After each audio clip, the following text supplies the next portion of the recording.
કને કીધું માર ભાઈ કે લગ્ન ના કરાય? તું લગ્નથી ખોટો ગભરાય, બાકી લગ્ન કરાય.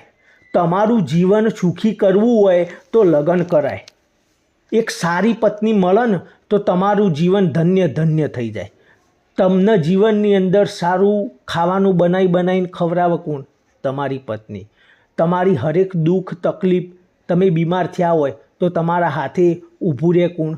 તમારી પત્ની. તું દુનિયા જોઈ લે, હરેક સફળ પુરુષની પાછળ કોનો હાથ હોય? એની પત્નીનો. પત્ની વિના સંસારમાં કોઈ નહીં, પત્ની વિના જીવનમાં કોઈ નહીં, પત્ની વિના કશું જ નહીં. મતલબમાં પત્ની પત્ની હે યાર, બાકી બીજું કશું નહીં. સમજણ પડી? એટલે લગ્ન કરાય, આ મારી સલાહ. પત્ની હ તો બધું જ છે યાર. તમને દુનિયાની અંદર તમારા મિત્રો, હગાવાલા બધાની અંદર તમારું શુભ ચિંતક કોણ હ? તમારું ખરાબ વિચારો કોણ હ? આ બધું તમને કોણ બતાવે? પત્ની. પત્ની તમને દુનિયામાં સારા વિચારો તમારા માટે કોણ કરે એની સાચી ઓળખ કરાવનાર કોઈ હોય તો એ છે તમારી પત્ની. એટલે આ ઘરમાં પત્ની છે તો ઘરમાં ખુશહાલી છે.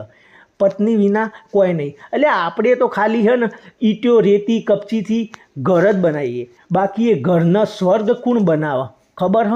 એ બનાવે